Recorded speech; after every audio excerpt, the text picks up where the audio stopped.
Hey man, how you going? Legends, thanks for having me. Appreciate you guys. I'm good. Of course, man. Of course. Man, I tell you what, as soon as this daylight savings Eastern time shit is like good for 6 months, I'll be happy. Hey. We were just having this conversation. So, what you guys? You're half an hour back. No, What's the go? so we're an hour behind, but we're on Eastern time, and then New South Yeah, Wales and Victoria, and I assume Tassie are on daylight savings time. So when it comes through as yeah. AEST, I'm like, oh hey, cool, that's what we're on. And then it will Uh, inevitably always get fucked up anyway, and then I'll end up yeah, getting a yeah. call saying where are you? But here we are. We did it. We did it. Legends, we're here, mate. You got a green smoothie. You're on the ball. It's all happening. Yeah, my Aldi Green Smoothie endorsement still I got a pending. fucking, I got a fucking purple monster can. Oh shit. We You see know what things are bad, dude. When I've got a, I'm pretty embarrassed about the fact I've got a monster can, but I need some fucking pep in my step today. Hey man, you got a big tour coming up as well. You need a bit of pep for that. Early pre-game, yeah. Yeah, yeah.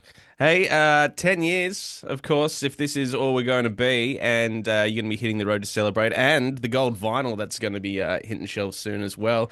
Have you guys had the chance to sort of sit back and reflect on the last 10 years of this awesome record and, where it's all sort of led to? Just I guess recently like talking about to other members of the band about the album and what songs we're going to play, and just like going back, you start listening to stuff, and then inevitably you start looking at photos and just think, what the, like, how did it get here after 10 years, man? And that's been the reflection I've done recently. It's like, since it got announced, listening to people's stories about where they were when they first heard it, or when they first bought it, or what they did at the time, and other people saying like, "This got me through that," or "This got me through that." It's pretty humbling that we somehow soundtrack a lot of people's lives for that 10 years. It's pretty awesome. Yeah, I mean, that's I guess the underscore of your band and is as far as how it feels as a listener. I mean, the songs are of that specific feeling of like hard hitting, nostalgia inducing. I mean, I don't know if is that always kind of how music was for you guys? Like, were you always writing stuff that sounded like that? Like, was it always just about trying to connect, or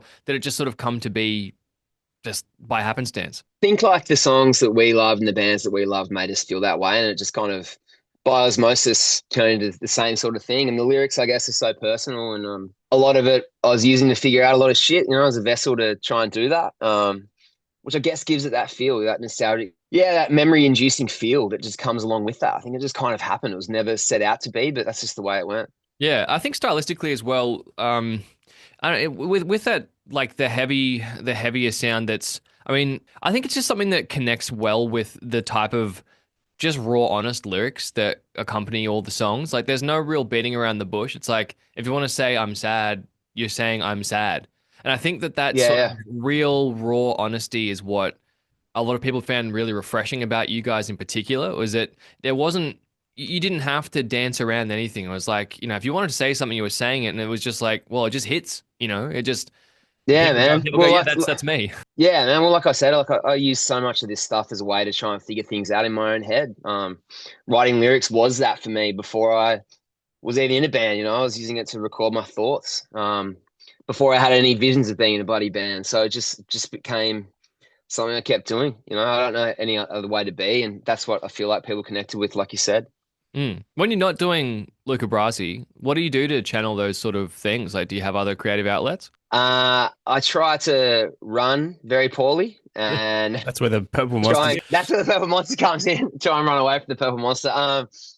Just yeah, that's a big thing for me. Trying to do some kind of exercise. Not because I necessarily want to. I don't have any ambitions to be any kind of athlete or ripped, as it were. But it's so good for my head to get Yeah.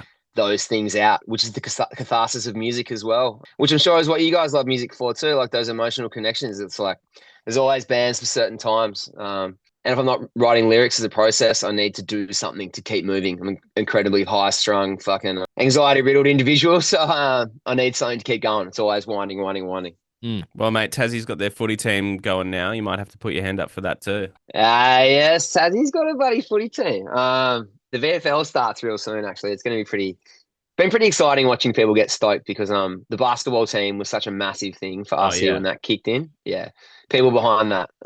It's big for Tassie. Little island, kick some goals. It's good. How do you feel about the Tasmanian connection to Australia, the mainlanders, us over here? Coming from playing music, it revolves around touring and, being at the bottom of Australia on, the little thing that's disconnected by literal water. Yeah, Was yeah. that a big obstacle to overcome for you guys? Yeah, I mean, it was at first. Like we played so many shows, and we watched so many people that we knew in the local scene, as it were, that weren't willing to just go and keep trying. But that was something we set out from the start. It was like we're just going to keep touring, keep touring, keep touring. We played so many shows that no one came to, but we never wanted to let that body of water, as you said, be an obstacle. It was always like we're just going to keep going back, keep going back.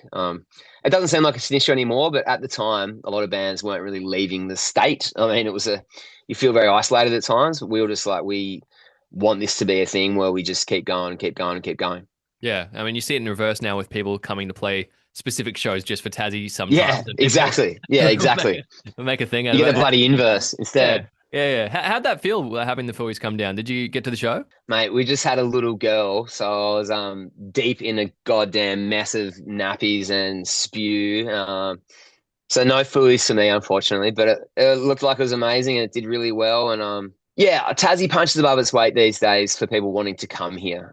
It used to be quite hard to get shows here. It was, everyone would go to everything because not that many bands came, but it doesn't really get left off the map anymore. Yeah, I was going to ask about that as well because obviously, you're flying the flag for many different niche scenes. Of course, rock music has always found its way, even if it's changed Yes. little bits and pieces. But flying the rock flag, flying the specific type of music that you guys do, and then also the Tassie thing. I mean, like, do you feel like you were part of that run? Because it feels like that last 10-year period is where Tasmania really managed to find its way on the music map. A lot more people are playing there. Like, did you see a lot of massive change over your time? Mate, we've seen huge changes since we first started playing shows.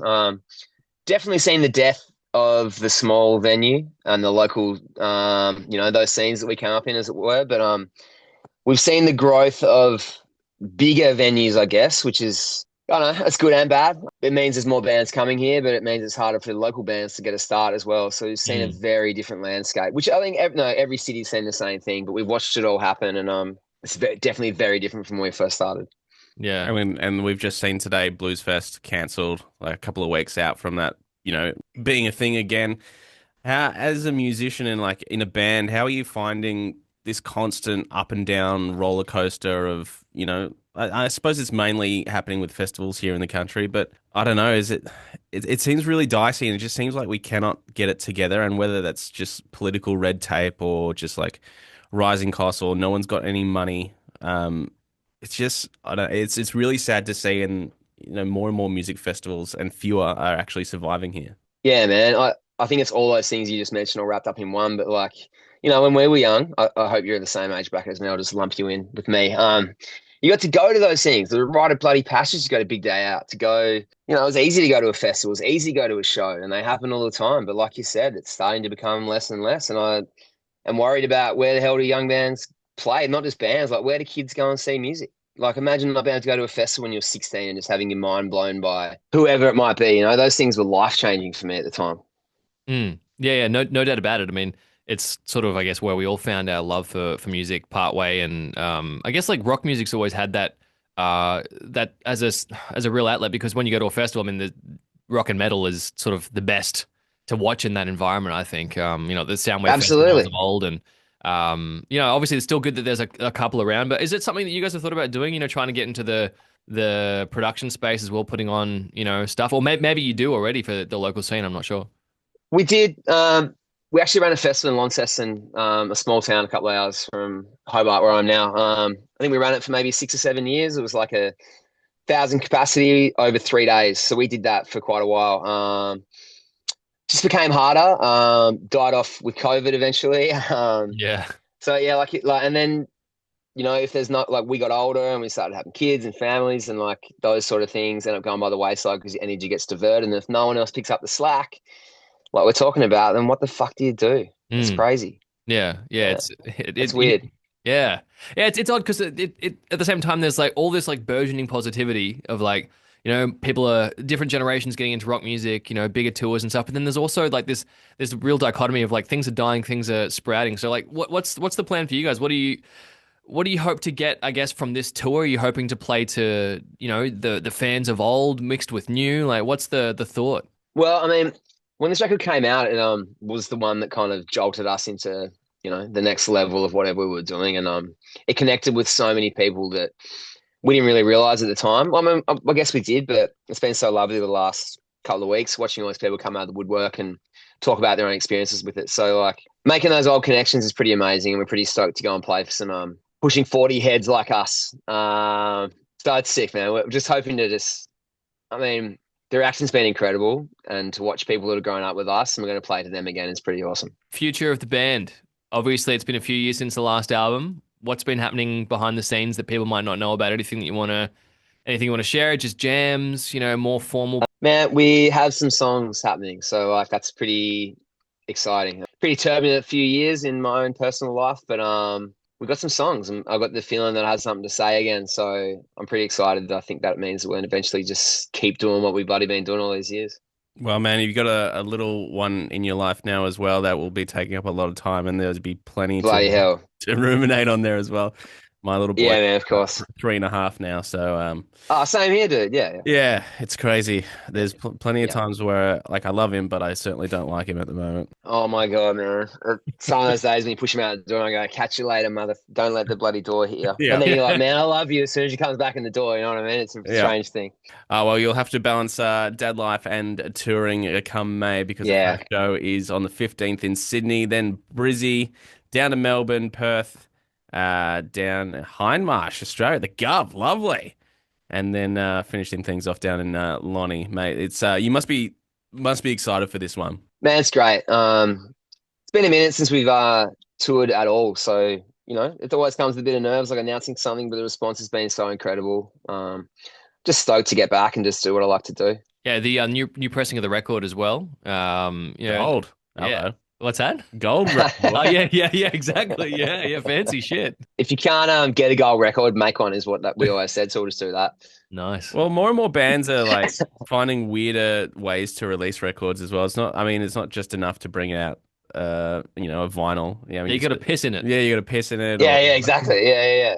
You got to do The blood something in was special. I saw some other one. Yeah, exactly. Yeah, man. But like, I think they're almost all sold out already. Like, people seem to actually care about this record, and it's been so cool to see the response. So I'm just super grateful that we're still bloody here talking to you 10 years on. Yeah, man.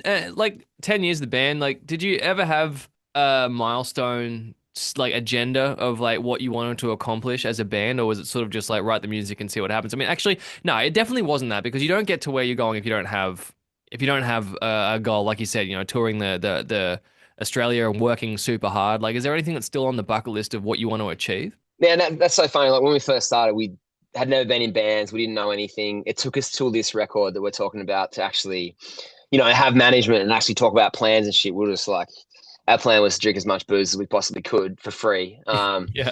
And they started talking about plans like, where do you want to play? What countries do you want, when do you want to start touring overseas? And we're like, holy shit. And this is the record that ticked all those initial boxes. But like we're talking about the other day, like we're kind of in a space now where we're old enough and we've done enough that we can kind of tour on our own terms. And that's our goal at the moment. Just do the things that we really want to do. We still love being mates and we went to bloody high school together. So these are big boxes ticked, man. So if we can keep doing this thing on our own terms, then we'll keep doing it. Yeah, 100%. And like you said, I mean, playing music with your mates is one of life's great joys. And the fact that you guys have gotten to do it for all this time is, I don't know, it must just be the best thing ever. Especially, with you guys having families, you don't want to be taking a break from like the real life in inverted commas to go and hang out with people that you don't necessarily get along with. Yes, exactly. Yeah, man, it's a treat. And we're going to keep looking at it like it's a bloody treat. That's the plan at the moment. Yeah, that's awesome, man. So happy for you guys. And, Thanks, mate. Not a lot of bands make it to that point, let alone with the success you guys have had, working so hard for it. And the fact that you got new music in the can is super exciting as well. Can't wait to hear. Like, what's Thanks, it feel like? fellas. Does it feel like? Does it feel like Luca Brasi, or does it feel like Luca Brasi with some seasoning of something else? Feels like old dudes who want to make a punk record again at the moment. Perfect. We did a couple of records where it was like a lot of melody and stuff, but not saying there's no melody, but like, I've had pretty tough years this end for the family and stuff, and I've come out the side of that like a little bit pissed off and I want to yell a bit again. So maybe some maybe some punk rock. Right, I love it. Love to hear it. I know our listeners will be really keen to hear that as well. Tyler, mate, Thanks, thanks so much fellas. for having a chat. And if you want tickets to go see Luca Brasi all across the country, head to the website lucabrasi.com.au. Mate, we cannot wait to see this tour. It's going to be awesome and to celebrate 10 years of a Thanks, cracking boys. record too. Appreciate you, fellas. Thanks so much for your time.